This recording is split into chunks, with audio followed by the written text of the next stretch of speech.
여러분 안녕하십니까. 누리PD 김준희입니다.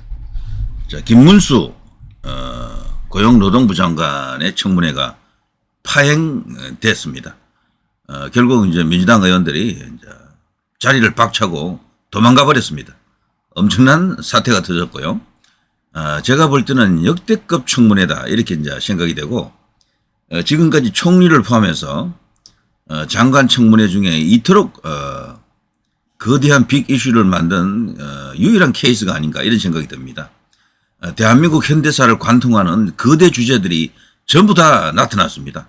와, 그야말로 김문수가 저렇게까지 나갈 줄 몰랐다라는 사람이 많았습니다. 아니다. 김문수라면 모른다.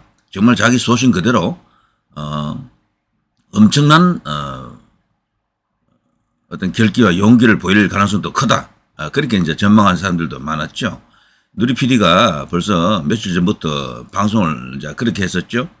청문회 과정에서 김문수라는 인물이 분명히 이제 재조명될 것인데, 그 발언 수위 그리고 야당 의원들이 어떻게 공격하느냐에 따라서 김문수의 위상이 결정될 것이다. 지금까지는 김문수는 어떻게 보면요, 정치인으로서는 이제 흘러간 물이다. 이제 이런 평가가 많았고, 위상이 대선 주자급은 아니다라고 이제 보는 사람들이 압도적으로 많았다라고 저는 생각합니다. 김문수를 대선 후보로 띄우고 싶은 우파들은 있었죠, 물론. 그렇지만 여론조사에도 올라오지 않기 때문에 사실상 대선 주자군에서는 완전히 이탈했다 이제 보는 시각들이 많았는데, 이번 이 청문회를 계기로 그 전에 김문수와 그 후에 김문수가 어쩌면 다를 수도 있습니다. 뭐 100% 다르다라고 제가 단언은 못합니다만 상당한 어떤 변화가 올 것 같아요. 지금 소위 찐 우파라고 하던 사람들, 광장 우파라고 해도 좋고요, 이념 우파라고 해도 좋습니다. 이분들은 지금 한동훈 대표를 지지하지 않고 있는 사람들이 많죠. 이쪽에서는. 이들이 이제 드디어 선수를 찾은 것 같습니다. 제가 볼 때는 그래요. 지금까지 거론된 사람들이 많았거든요. 우파를 이제 등에 업고 이제 대선 후보를 만들자라고 하는 사람들이 많았는데, 선수가 사실 없었어요, 그동안. 이제는 뭐 명실공히 진짜 선수가 나타났다라고 생각합니다. 김문수 본인 스스로도 사실 대권 꿈을 갖고 있는 분이에요, 이분도. 과거에 대선 출마 시도도 여러 번 했고요. 그래서 앞으로 볼만한 상황이 이제 벌어졌다라고 봅니다. 심지어는 이런 발언까지 했어요. 결국 이 발언 때문에 민주당 의원들이 그냥 청문회장을 박차고 나가버렸죠. 도망갔죠. 일제강점기에 우리 국적은 일본이다. 이러자 야당 그냥 뭐 뒤집어졌습니다. 그야말로 국회 전체를 뒤집어 놓았다 해도 과언이 아닙니다. 근데 이 말이 듣기는 싫지만 이 사실이거든요. 원래 사실은 불편한 진실입니다. 대체로 인간의 사실, 역사의 사실, 우리 이제 대한민국의 근현대사와 진짜 마주하게 되면은 정말 우리는 우리 스스로를 반성해야 되는 요소들이 많고, 이 불편한 진실 앞에서 진실을 말하는 용기 정말 이거 쉽지 않습니다. 저는 우리나라는 민족주의가 기반해 있는 나라라고 봅니다. 특히 이제 좌파들이 현재 야권 중심 세력들이 그 민족주의를 제일 먼저 내세운다라고 이제 보여지는데, 근데 그 민족주의가요, 오른쪽으로 기능하게 하면 참 좋은데, 저는 그게 일종의 국수적 민족주의다라고 봅니다. 원래 우파들이 국수적 민족주의로 가는 경우가 많은데, 우리나라는 특이하게도 좌파들이 그걸 시도하고 있죠. 그런데 그 민족주의 앞에 어떤 게 있는가 하면요, 위선입니다. 위선적 민족주의입니다. 보고 싶은 것만 보고, 보고 싫은 거는 어거지로 그냥 밀어낸다. 역사 자체를 바꾸고 있는 거죠.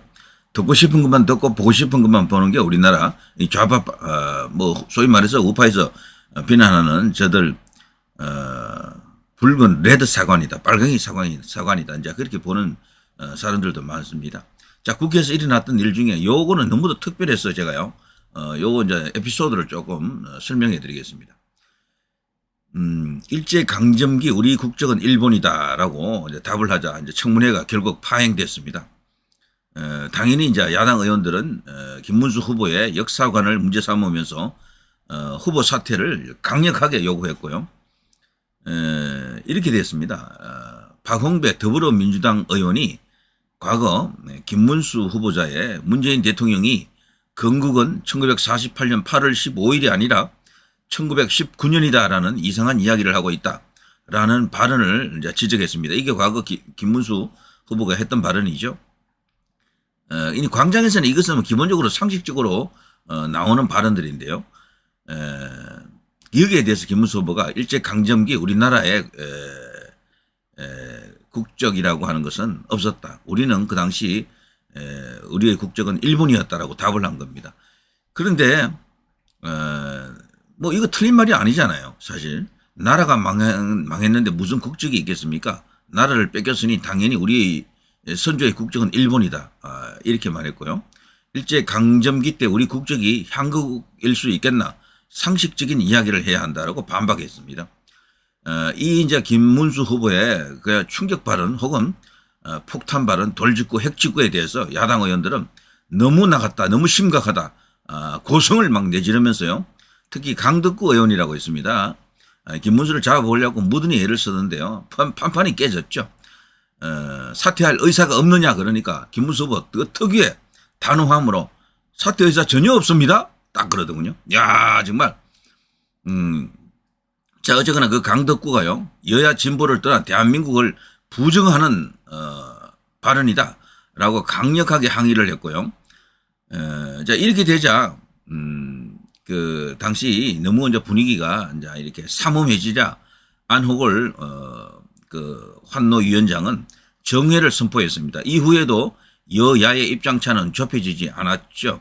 그러자 야당 간사인 김주영 민주당 의원은 김문수 후보를 향해 적어도 국무위원은 학자나 일반인들의 인식과는 달라야 하고 특히 역사 인식에 대해서는 더욱 그렇다. 더 이상 청문회를 계속하는 건 무의미하다며 후보자 사퇴를 요구하면서 그게 또 해결되지 않자 야당 의원들이 일제히 퇴장하면서 청문회가 끝내 파행됐습니다. 와 정말 엄청난 일이 일어났습니다.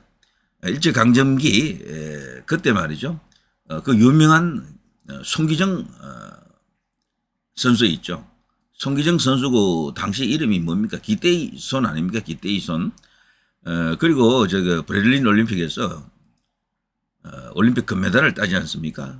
그때 그 가슴에 새겨진 일장기를 우리가 잘 알고 있습니다. 국적은 일본이 맞고요. 한국인이죠. 이거를 저들이 부정하면요. 역사를 자꾸 바꾸려고 하는 거죠. 역사를. 부끄러운 역사를 자꾸 뭐 우리 중심으로 바꾸는 것 자체가 그게 애국이겠습니까? 애국이라고 하는 것은 냉철한 현실 판단의 근거에서 일어나야 된다고 생각합니다. 독립운동에 대해서도 너무도 과도하게 이걸 부각시키려고 하는 그 의도는 제가 어느 정도 이해하지만 지나치다라고 볼 수 있죠. 실제 독립운동의 결과로 우리가 통일이 아니고 해방이 됐던 것은 아니잖아요. 이거는 뭐 말하면 뭐 하겠습니까? 자 어쨌거나 국회에서 드디어 김문수의 존재감이 대폭발했습니다.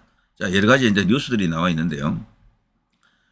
이분이 지금 만들어놓은 거대한 어떤 담론들 이것이 이제 두고두고 여야를 가르는 좌우를 가르는 그야말로 거대한 어떤 전쟁의 도발 점이 되겠다, 시작이 되겠다라고 생각이 들고요. 김문수가 이 정도의 어떤 큰 어떤 이슈를 일으키게 되면은 이분이 엄청난 자신의 정치적 위상이 변화가 된다, 신분 상승이 일어날 것이다라고 일찍이 제가 예고를 했는데요. 제가 쭉 이렇게 다 둘러봤습니다. 소위 우파라고 하는 의식을 가진 사람들은 전부 이제 김문수 쪽으로 간다. 이념 성향이 또렷한 사람일수록 더더욱 그래요. 이제 정강훈 목사를 중심으로 한 그 광장파들, 그리고 유튜브에서도 이제 소위 우파의 이념, 소위 애국 이념, 자유 애국이라고 할 수 있겠죠. 이쪽의 이념에 치중한 어떤 그런 방송을 하는 채널에서도 뭐 구독자들이라든가 주된 시청자들이 뭐 김문수 중심으로 뭉치지 않을까 하는 그런 생각이 있습니다. 김문수도 거의 아마 호응하는 어떤 그런 행동을 할 것 같아요. 이 정도의 소신과 강단이라면 이분 또한요 성부수를 띄웠다라고 저는 그렇게 생각합니다. 어떤 계산이 들어갔다라고 꼭 생각하고 싶지는 않지만 자연스럽게 그런 효과가 나는 거죠. 여러분 보시기에도 어떻습니까? 역대 청문회 중에 이 정도 거대한 이슈를 만든 인물은 유일한 케이스다. 단 아무도 없었어요. 이거는 대한민국 전체를 관통하는 거대 담론을 전부 다 수면으로 끄집어 올린 것이다. 이건 제가 좀 이따가 설명해 드리겠습니다. 또 나왔던 이야기들 보십시오. 김문수 박근혜 탄핵은 잘못이다. 그분이 뇌물죄면 나도 뇌물죄다. 뭐 이렇게까지 발언할 정도면 뭐 과거 박근혜 대통령을 지지했던 사람들 지금도 지지하고 있고 박근혜 대통령에 대해서 그 억울한 점을 풀어야 된다라고 이제 주장하시는 분들에게는 이게 뭐라고 할까요? 천군만마 아닙니까? 그야말로 이 이야기를 듣는 순간 눈물을 흘릴 수도 있는 그런 어떤 빅 이슈입니다. 이것 또한. 자, 김문수 세월호 죽음의 급판을 당장 멈추라. 여기에 대해서 계속해서 지속적으로 야당 의원들이 따지고 들었죠. 그 발언을 사과할 생각이 없느냐 이런 식이죠. 제가 어제 이제 전체를 다 본 건 아닙니다만 볼 때마다 느낀 점은 야당 의원들이 절절 매더군요. 김문수 후보에게 제발 사과를 좀 해주세요. 이런 분위기였어요. 사과만 해주면 자기들이 어쨌거나 면피는 하는 거니까 김문수 후보는 어차피 통과하자면은 좀 유연하게 온건하게 나올 수도 있다라고 아마 생각할 수도 있는데 사과 정도는 또 할 수도 있지 않겠나 생각하기가 쉬워요. 어떻게 보면은. 근데 끝끝내 사과할 부분에서는 하겠지만 그냥 청문회에서 사과하라 그래서 사과할 수는 없다. 무엇에 대해서 사과를 해야 되는지 정확히 지적해보라 그러니까 야당 의원들이 오히려 버버버거렸죠. 그러면서 앞서도 제가 말씀드린 것처럼 사퇴할 용의가 없느냐 이런 경우에 대해서는 저는 사퇴할 용의가 전혀 없습니다. 그것도 힘주어 딱 강조해버리고 사과할 거 있으면 하겠지만 무엇을 사과하라는 얘기입니까? 라고 바로 받아치고 역공하고 이러니까 야당 의원들이 오히려 혼쭐이 난 거죠. 당황한 것은 야당 의원들이었다고 생각합니다. 의도적으로 수위를 높이지도 않았어요. 김문수 위원장은 후보는요. 차분하게 사퇴를 응시하면서 말도 많이 하지도 않았어요. 짧은 말 몇 마디로 그냥 모든 것을 녹여냈다. 와 정말 저도 깜짝 놀랐습니다. 그 발언 중에 세월호는 과하다 이 표현. 그동안 세월호 파리를 얼마나 했습니까? 세월호를 갖고 정치에 이용한 그 악용한 사례들이 너무너무 많았고요. 10년이 지나서도 세월호 이러고 있는데 이게 과연 온당한 일인가라고 생각하는 그런 국민들이 저는 다수다라고 보거든요. 세월호에 대해서 저들이 태클이 엄청나게 걸었지만 돌아온 것은 세월호는 과하죠. 이렇게 김문수가 나중에 저쪽에서 하도 공격하니까 그런 식으로 따지고 드니까요. 이것은 이미 상식을 벗어난 일이다. 이건 정치다라는 표현은 안 했지만 그런 식으로 정쟁으로 몰아간 저들의 작태에 대해서 아주 준엄하게 일갈했습니다. 와 속이 다 시원하더라고요. 세월호 관련해서 청문회장에서 이렇게 말할 수 있는 대한민국의 정치인들이 실질적으로 존재할 수 있겠습니까? 저는 다시는 없다고 생각합니다. 윤석열 대통령의 픽인데요. 왜 김문수란 인물을 이 시점에서 청문회장에 올렸을까 생각하면요. 글쎄요. 앞으로 많은 이야기가 터질 것 같습니다. 지금 다른 우파 유튜브 가보세요. 전부 김문수 때문에 난리 났어요. 그리고 김문수 나오는 거기 그 유튜브 라이브 중계되는 많은 채널이 있잖아요. 그 밑에 채널 댓글 한번 보십시오. 김문수의 존재를 어떻게 보고 있는지 제가 굳이 강조하지 않아도 여러분이 벌써 아실 것 같아요. 자, 김문수 인사청문회 초반부터 파행, 박근혜 세월호 과거 발언에 대해서 사과 전혀 안 했습니다. 이분은 과거 발언은 한 것은 시인하고 하지 않은 것은 시인하지 않고 이런 식으로 분명하게 기는 기고 아닌 건 아니다라고 확 잘랐습니다. 그리고 무엇보다도 놀라운 것은 이분에 대한 개인적인 사적인 가정사에 대해서 추문이랄까 좀 의혹이라든가 이런 게 하나도 없다라는 겁니다. 하나도. 아무리 털고 털어도 한 개도 없는 거지. 그러니까 저들이 끝끝내 거기에 대해서는 아무런 공격을 못했던 겁니다. 그 흔한 위장 전입조차도 한 번 없었어요. 이분은. 그야말로 대한민국 최강의 청백리다. 이런 이야기죠. 그것이 다 드러났고요. 자, 그렇게 되니까 이들이 이제 깔 수 있는 것은 과거 발언밖에 없는 겁니다. 그야말로 이런 인물을 내세운 윤석열 대통령의 의도 이걸 신중하게 한번 좀 판단해 볼 필요가 있겠다 이런 생각이 듭니다. 자, 박근혜 탄핵 부당하다. 문재인 빨갱이 전무후무 막말 열거 청문회 이런 게 이제 예고되고 있었고 실질적으로 이렇게 나타났죠 또. 근데 제가 볼 때 민주당 의원들이 지금 김문수를 키워주고 있습니다. 엄청나게 지금 이런 식으로 공격하면서 오히려 역설적으로 말이죠. 김문수라는 인물이 거대한 존재임을 스스로 이제 이렇게 알리고 있는 거죠. 자연스럽게 이렇게 드러나고 있다라고 볼 수 있습니다. 김문수의 상반된 평가, 극우 유튜버 반노동이다. 천만에 취약 노동자에 진짜 많은 관심을 갖고 있다.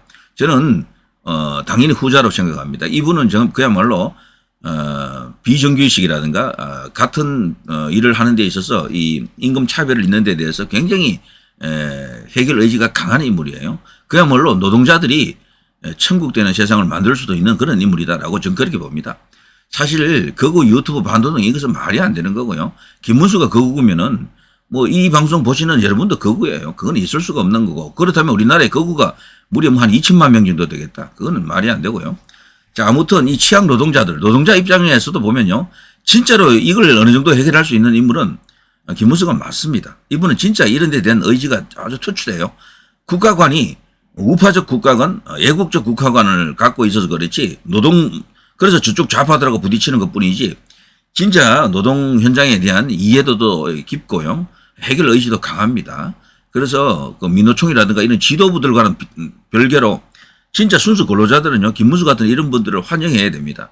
그것이 사는 길이다, 이런 생각이 들어요.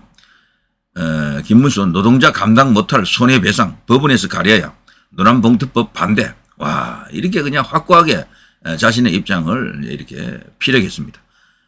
이렇게 되면 이제 노조들이 함부로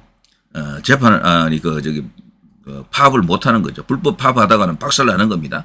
노조가 가장 무서워하는 게 그 금융치료 아닙니까? 바로 이제 손해배상 들어오는 걸 가장 무서워해요.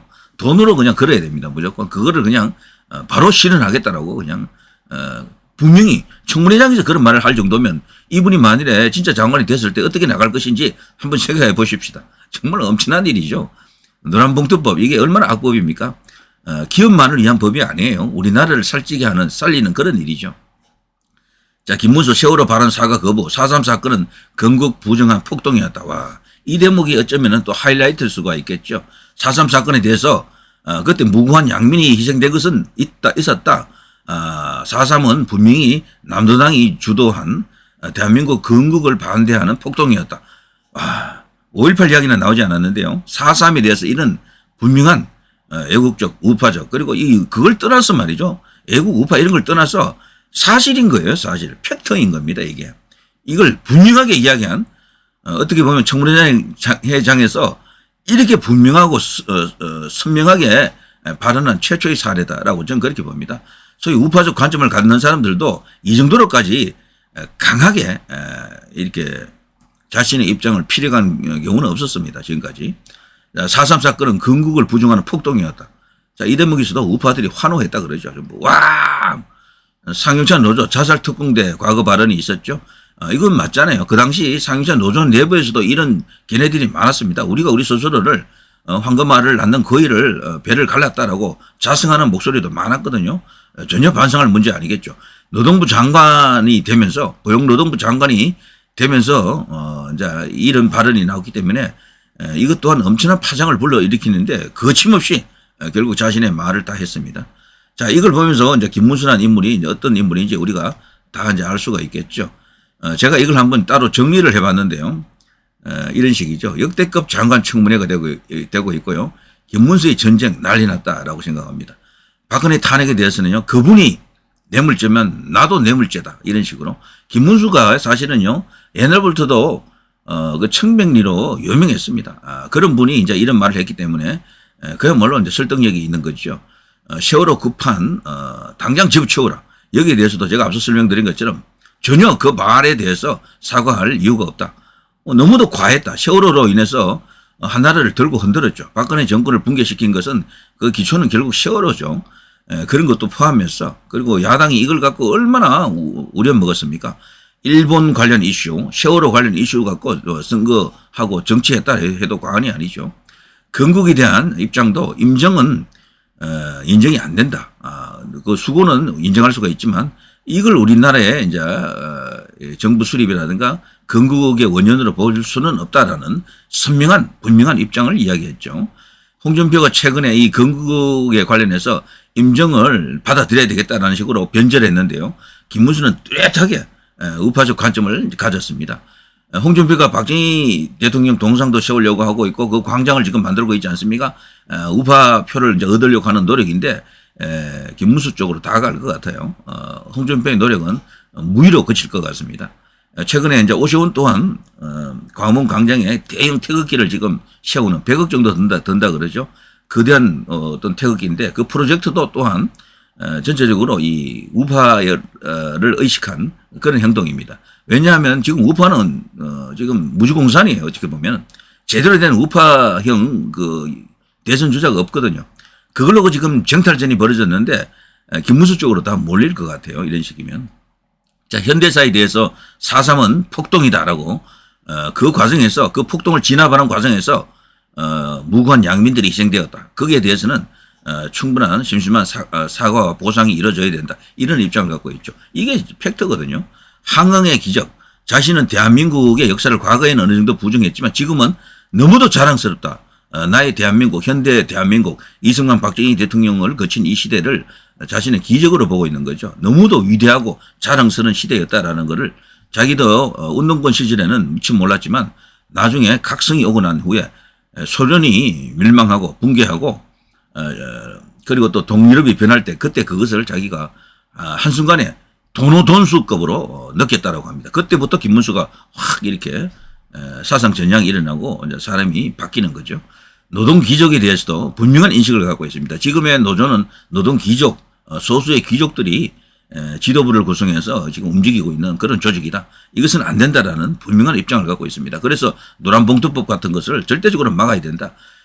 용산 대통령이 요즘 굉장히 우파적 행보를 이제 하고 있는데 김문수 이분은 그 위에 있습니다. 제가 볼 때는 완벽한 청병입니다. 사실 이거는 저쪽 민주당 의원들이 좌파들이 전혀 언급도 안 했지만 김문수 같은 이런 청병이는 있기가 힘듭니다. 그야말로 여기에 대한 어떤 여러 가지 어떤 신화적인 이야기도 많죠. 운동권 시절에도 신화적인 이야기가 많지만 이분이 국회의원 3번, 도지사 2번, 그리고 경산의 위원장 이런 것을 역임했는데 가진 재산 뭐 그렇게 많지 않고요. 그리고 항상 금속, 금검, 절약 그리고 부정이라고는 요만큼도 없는 분이죠. 그러니까 그런 이야기가 아예 안 나오잖아요. 보통 이 청문회 하게 되면 무조건 기본으로 까는 게 위장 전입이거든요. 그거조차도 없다 할 정도면은 말 다 한 겁니다. 말 다 한 거.